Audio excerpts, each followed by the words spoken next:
Amazon and two ex-employees reached a settlement in an illegal retaliation case, a National Labor Relations Board judge announced Wednesday.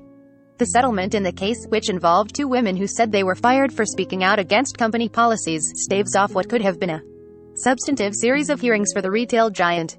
The amount Amazon will pay the women has not been announced. The case involved Emily Cunningham and Maren Costa, who were fired from their jobs in Seattle as user experience designers in April 2020 after they spoke out against the company's climate and labor practices.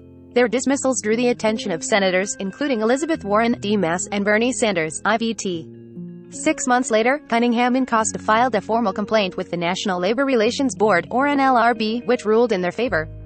On Wednesday, after several delays in what was supposed to have been a hearing on Zoom to review the decision, NLRB Administrative Law Judge John Giannopoulos instead briefly announced that the parties had reached an agreement.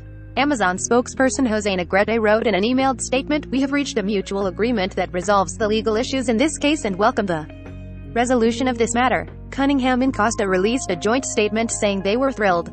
"This is a win for protecting workers' rights and shows that we were right to stand up for each other, for justice, and for our world," the statement said. Amazon will be required to pay us our lost wages and post a notice to all of its tech and warehouse workers nationwide that Amazon can't fire workers for organizing and exercising their rights.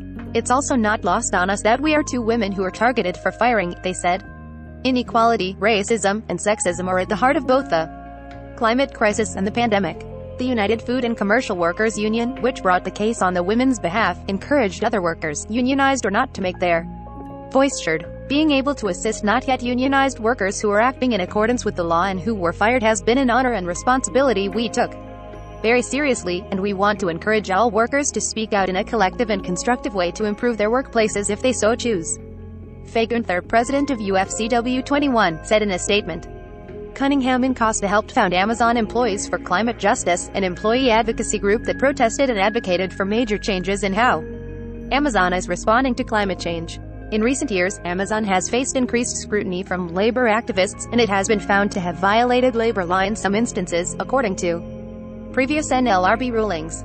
Last month, a NLRB hearing officer found that Amazon acted improperly during the union vote at a warehouse in Alabama. A ruling from the NLRB regional director in Atlanta pending.